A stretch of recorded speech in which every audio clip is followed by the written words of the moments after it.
Hi.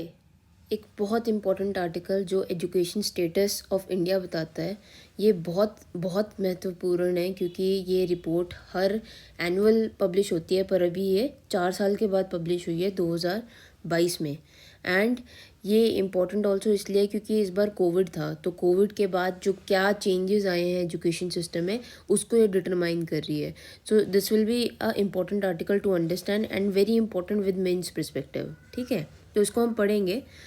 After a gap of 4 years, the National ACER Survey is back in the field 2022 Annual Survey of Education Report, reaching 616 rural district of the country to understand children's enrollment status and basic reading and arithmetic ability। ये दो चीज़ें करता है। क्या करता है कि बच्चों का जो एनरोलमेंट स्टेटस है उसको पता करता है, कितने बच्चे एनरोल हुए हैं स्कूल में, और क्या उनकी बेसिक जो उनकी रीडिंग एंड लर्निंग एबिलिटी है उसको ये मापता है। ये एक NGO प्रथम है, वो इसको पब्लिश करता है। एंड 6 से 14 साल के बीच में ये बच्चों की अर्थमेटिक एंड रीडिंग एबिलिटी इसको डिटरमाइन करते हैं, है ना। ये इंपॉर्टेंट है, याद रखना। The covid pandemic has cause schools to shut down during March 2020 and India is one of the longest school closure in the world. Bharat में सबसे बड़ा क्लोजर था, सबसे ज़्यादा लंबे टाइम के लिए था। Primary schools were closed for almost 2 years. The impact of pandemic on the education sector was feared to be twofold. हमने मतलब ऐसा अनुमान लगाया था कि इसका इम्पैक्ट क्या होगा इतने ज़्यादा लंबे टाइम के लिए स्कूल क्लोजर का। पहला कि एक तो लर्निंग लॉस होगा, है ना, कि बहुत ज़्यादा जो लर्निंग पोटेंशियल था बच्चों का वो क्योंकि गैप हो जाएगा इतना बड़ा, तो लर्निंग लॉस होना मतलब ये गिवन ही है, होना ही है। And high drop out rate, कि बहुत सारा ड्रॉप आउट होगा specially among the older children due to squeezed family budget. हमने ये अनुमान लगाए थे दो चीज़ें, कि एक तो लर्निंग लॉस होगा और दूसरा जो है ना ड्रॉप आउट बढ़ जाएगा स्पेशली उन बच्चों में जिनकी उम्र ज़्यादा है, क्योंकि घर वालों के पास पैसा नहीं, बच्चे को ऑब्वियसली उनको पुश करेंगे कि आप काम करें, है ना। During the COVID period ACER looked for opportunities to go back to the field and was able to conduct representative service in 3 states in 2021, Karnataka, Chhattisgarh and West Bengal in December. तो ACER ने कोशिश किया दोबारा से जाने का, 3 स्टेट्स में वो कर पाया 2021 में, कर्नाटका में, छत्तीसगढ़ में और वेस्ट बंगाल में। Estimates from these 3 states survey could be use to understand the extent of children learning losses. These states level estimates are extremely useful as they are only ACER estimates of learning we have between 2018 and 2022। Author बोल रही है कि ये जो 3 states का जो सर्वे था ना ये भी काफ़ी इम्पोर्टेंट है, गिवन दैट कि 2018 और 22 के बीच में ये एकमात्र सर्वे था, और इन 3 स्टेट के सर्वे में भी काफ़ी चीज़ें बताई, काफ़ी जगह पता लगा है कि कितना ज़्यादा लर्निंग ड्रॉप हुआ है ना। For a country as a whole learning level has been rising slow. पूरे देश के लिए जब हम एवरेज देखते हैं तो जो राइजिंग जो लर्निंग एबिलिटी है ना वो बहुत धीरे धीरे इंक्रीज़ हो रही थी बिटवीन 2014 एंड 2018। 2014 से 18 के बीच में बहुत ज़्यादा बहुत ग्रोथ हुआ है, बट बहुत धीमी गति से।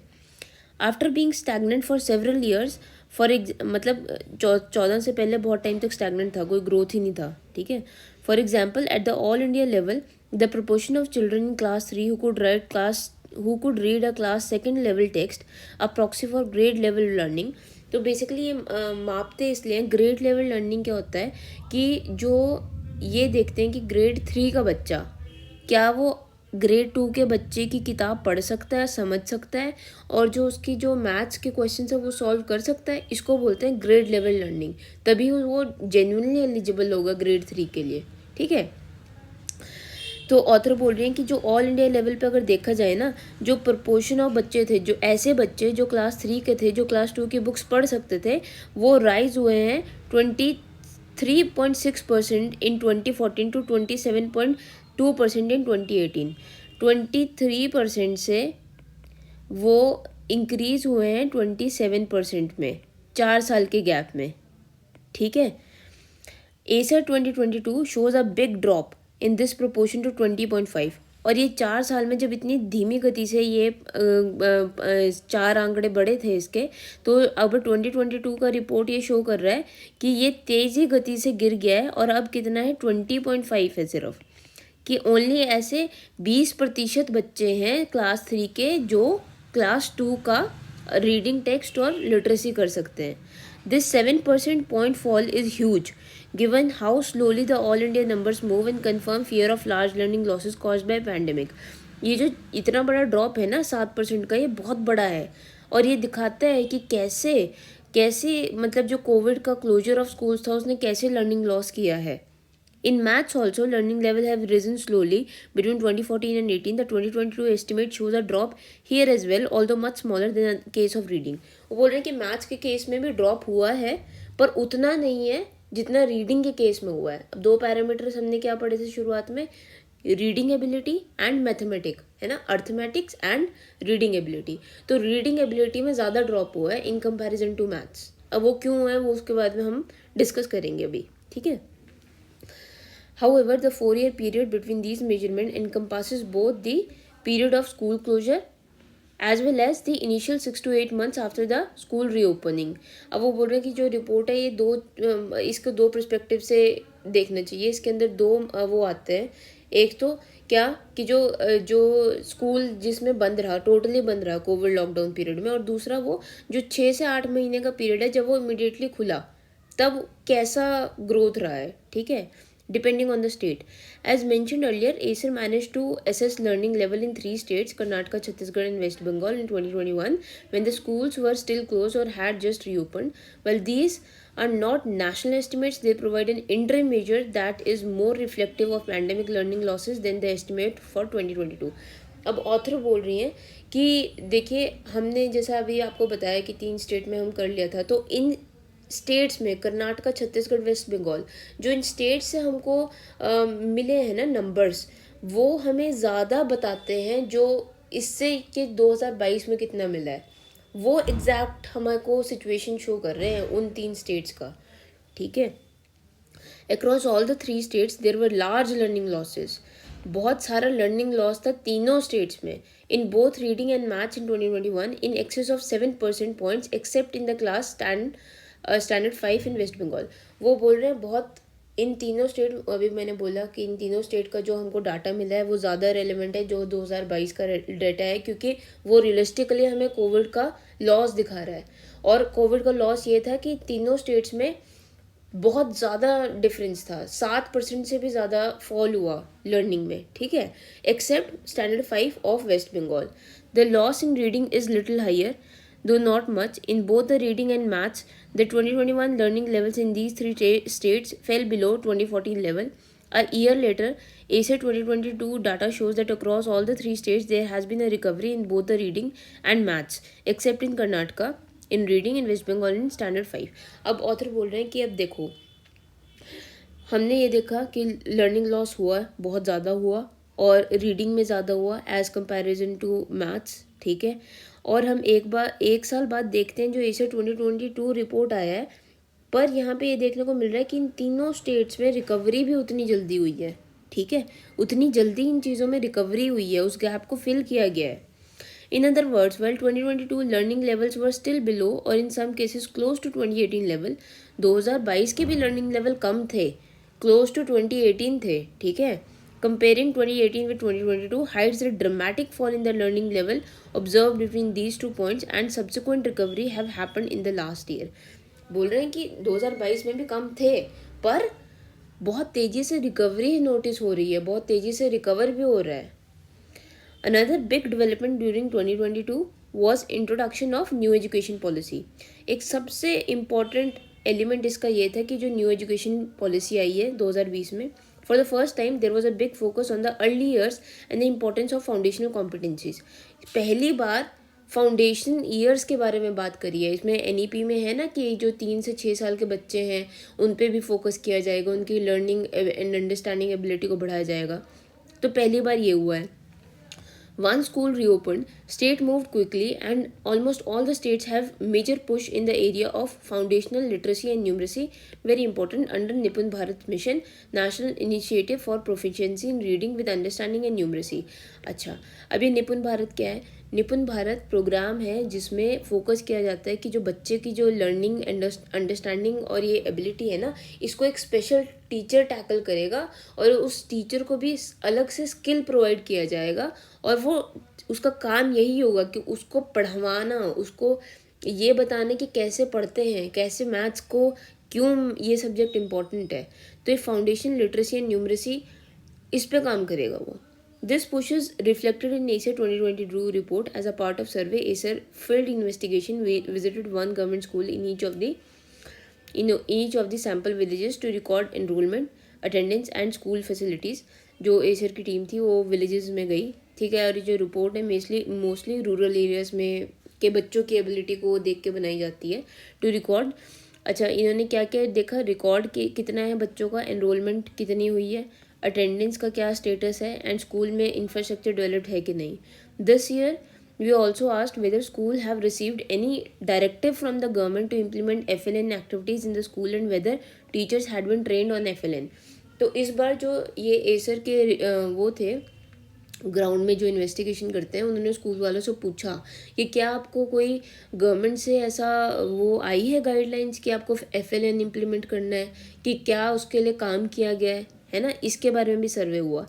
At all India level 81% of the schools responded that they have received such a directive and 83% said they have at least one teacher in the school that have been trained on FLN। Very important कि देखो कितनी speedy गति से काम हुआ है कि ये जो लर्निंग गैप है इसको कम करने के लिए 81% ने कहा कि हाँ हमें आया है। तो ये जो हम मान सकते हैं कि जो निपुण भारत है इसको काफ़ी इम्पोर्टेंस दी जा रही है गवर्नमेंट में, ठीक है, तभी इतना ज़्यादा स्पीडी वर्क हुआ है इस पर, ठीक है।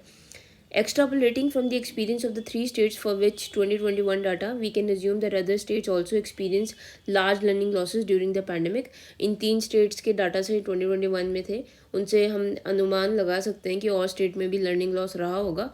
However, once the school reopened, states made concerted effort to build or rebuild foundational competencies which have resulted in partial, in some case full recovery। पर जैसे ही स्कूल ओपन हुए तो जो स्टेट्स हैं उन्होंने काफ़ी कंसर्टेड एफर्ट दिखाया, काफ़ी मेजर एफर्ट दिखाया उन लर्निंग लॉसेस को ओवरकम करने को। एंड कई जगहों पे पार्शियल रिकवरी हुई है, कई जगहों पे पूरी रिकवरी भी हुई है। The extent of recovery varies across the state depending on how long their school were closed as well as when they initiated learning recovery measures। अब ये डिपेंड करता है रिकवरी बेसिस ऑन स्टेट्स कि कौन से स्टेट में ज़्यादा देर तक स्कूल बंद रहे, कौन से स्टेट में ज़्यादा जल्दी ये इनिशिएटिव्स अपनाए रिकवरी के, ठीक है। For instance, Chhattisgarh was one of the earliest states to reopen their primary school in July 2021, giving them longer period to work with the children as compared to instances of Himachal Pradesh and Maharashtra, where school reopened much later। अब ये comparison के लिए है कि छत्तीसगढ़ में ज़्यादा जल्दी school reopen हो गए थे प्राइमरी स्कूल के लिए, ताकि उनको ज़्यादा टाइम मिल गया, उस स्टेट को ज़्यादा टाइम मिल गया उनकी लर्निंग आउटकम को इम्प्रूव करने को as compare to Himachal and Maharashtra. Taking into account 2021 figure, 2022 estimates for Chhattisgarh point to a remarkable recovery in both the reading and maths that is hidden if we just compare 2022 with 2018. In the absence of 2021 measures for other states, it is difficult to say what the original pandemic included learning loss was from which the states are aiming to recover। अच्छा, अब author बोल रहे हैं कि भाई छत्तीसगढ़ का अगर example देखा जाए तो रिमार्केबल रिकवरी है अगर 2018 के भी उससे देखा जाए, ठीक है, लेंस से देखा जाए 2018 के। और वो बोल रहे हैं कि अब बाकी स्टेट्स का अनुमान लगाना वही अगेन मुश्किल बात है, क्योंकि पता नहीं लगा सकते कि कितना लॉस था और कितना रिकवर करने की ज़रूरत थी, ठीक है। मान लो किसी स्टेट में ऐसा था कि बहुत ज़्यादा लॉस हो गया तो उसको ऑब्वियसली अभी ज़्यादा टाइम लगेगा, अभी उसकी पार्शियल रिकवरी हुई होगी। Now that NEP has set clear FLN goals for the entire country, states can find their different pathways to achieve these goals. अब जो नेशनल एजुकेशन पॉलिसी है उसने क्लियर गोल्स दे दिए हैं FLN के लिए, तो अब जो हर स्टेट है वो डिपेंडिंग ऑन खुद की स्ट्रेंथ एंड मतलब वीकनेस वो अपना पाथवे खुद डिज़ाइन कर सकते हैं उन गोल्स को रीच करने को। While there has been learning losses, there has been recovery once the school reopens, amounting for all the interim measures। ASA 2022 estimates tell a recovery rather than of the loss। तो एक positive note पे author इसको ख़त्म कर रही हैं कि जो ASA 2022 है वो एक स्टोरी ऑफ रिकवरी दिखाता है, our bouncing back, how do we bounce back, है ना। तो एक अच्छा आर्टिकल है, डायरेक्टर ऑफ ASA ने लिखा हुआ है ना, बहुत बढ़िया आर्टिकल, इसको आप पढ़ें अच्छे से और इसको यूज़ करें अपने आंसर्स में। ये आया है, इसकी ग्राफ्स हैं कुछ important graphs with respect to ASER report. एक तो यहाँ पे देखिए, almost all rural children of the age 6 to 14 enrolled in schools. ये जो 6 से 14 साल के बच्चे हैं जो गवर्नमेंट स्कूल में एनरोल्ड हैं रूरल एरिया में, इनकी परसेंटेज बढ़ी है। 2022 में आप देख सकते हैं ये 72.9% हो गया है जो गवर्नमेंट स्कूल का है, और ये प्राइवेट स्कूल में। ठीक है, प्राइवेट स्कूल में लोगों का एनरोलमेंट कम हुआ है। क्यों?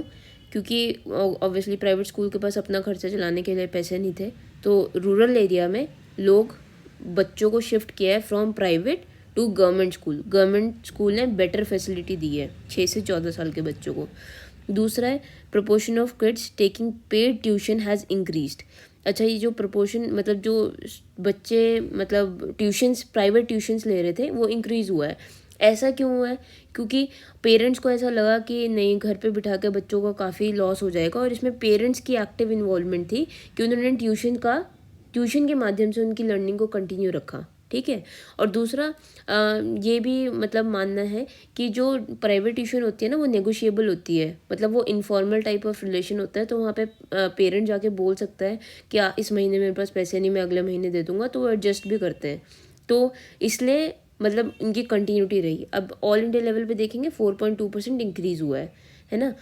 थर्ड है, इन pandemic years basic reading was hit harder दिन द मैथ्स। अब वही हमने जो आर्टिकल में डिस्कस किया कि रीडिंग पे ज़्यादा फ़र्क पड़ा है मैथ्स से। अब ऐसा क्यों है? क्योंकि ऐसा मान रहे हैं कि मैथ्स पे ज़्यादा मतलब इसलिए थोड़ा इम्प्रूवमेंट है क्योंकि वो प्रैक्टिकल लाइफ स्किल में ज़्यादा इंपॉर्टेंट यूज़ में आता है, गणित, है ना। ऐड सब्ट्रैक्ट करना, मतलब ये बेसिक जो मैथ्स है ये अब पूरे लाइफ लॉन्ग प्रोसेस में काफ़ी इंपॉर्टेंट है, तो इसलिए मैथ्स का इतना नहीं गिरा as comparison to the reading.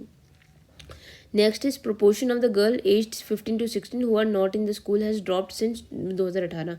अच्छा, अब ये बहुत ज़्यादा डर था कि बड़े बच्चे और स्पेशली गर्ल चाइल्ड जो अभी कोविड के टाइम पे पेरेंट्स को लगा कि अब इसको क्या ही स्कूल चलवाना, छोड़ दो, इसको ड्रॉप आउट करवा दो, तो थैंकफुली ऐसा नहीं हुआ।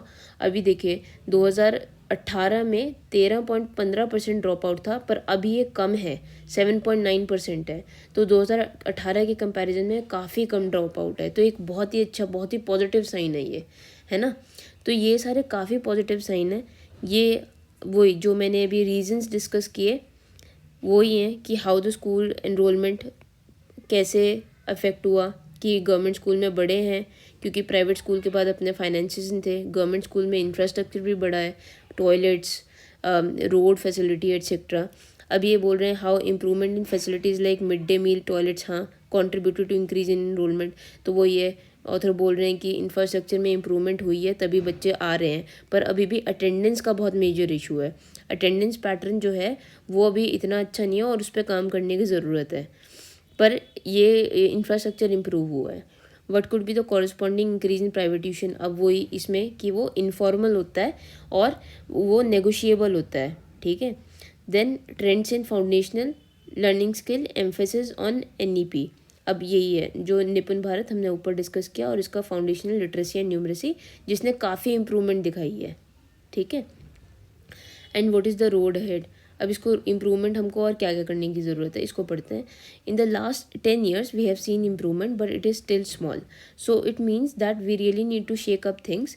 Therefore we are going to do a school system as family system is to say that every year big jumps need to be taken.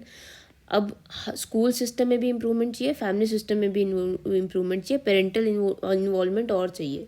I think it is critical thing for improving the productivity of the country.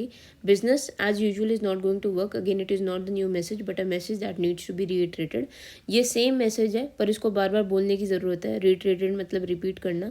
And perhaps because of the new education policy and the fact that after COVID I think everybody mentality is slightly different, it is worth reinforcing. I think an integration between the Anganwadi system and the school system is urgently needed because work starts there. There are Anganwadis everywhere and their enrollment has gone up. अच्छा, इसको आप ना वे format में हमेशा use कर सकते हैं कि ऑथर बोल रहे हैं कि जो आंगनवाड़ी है ना वहाँ से सिस्टम शुरू होना चाहिए। अब न्यू एजुकेशन पॉलिसी ने बोल दिया है कि फाउंडेशनल लर्निंग पे इम्प्रूवमेंट करो। ठीक है। तो फाउंडेशनल लर्निंग तो 3 से 6 साल का बच्चा तो आंगनवाड़ी में जाता है, तो वहाँ से इंटीग्रेट करो ना आपको स्कूल को। और आंगनवाड़ी में so how does we make sure, यहाँ पे बता रहे हैं वो, anganwadi system is generally less well funded, मतलब वो कम फंडेड है, बहुत कम पैसा मिलता है वहाँ के जो जो ऑफिशियल्स होते हैं, ठीक है, at least for the education part. And what about the kids who are part of 4 and 5? They too have undergone learning losses. There is a case of big catch up to be done there as well in the next year plan, because most states will now go on to their annual work plan for the next year. I am hoping these points can be considered. ठीक है। अब वही author बोल रहे हैं कि anganwadi workers के साथ इंक्लूड करके एक प्लान बनाया जाए, और अब जो स्टेट्स हैं उनको और काम करना पड़ेगा। हम सिर्फ सेकंड और थर्ड क्लास के बच्चे के बारे में नहीं देख सकते, फोर्थ एंड फिफ्थ स्टैंडर्ड के बच्चों को भी हमें लर्निंग लॉस को कैचअप करना है। इसको वे फॉरवर्ड में लिख सकते हो। Thank you so much for listening. Please take inputs from this article, very important article, and all the very best. Thank you so much.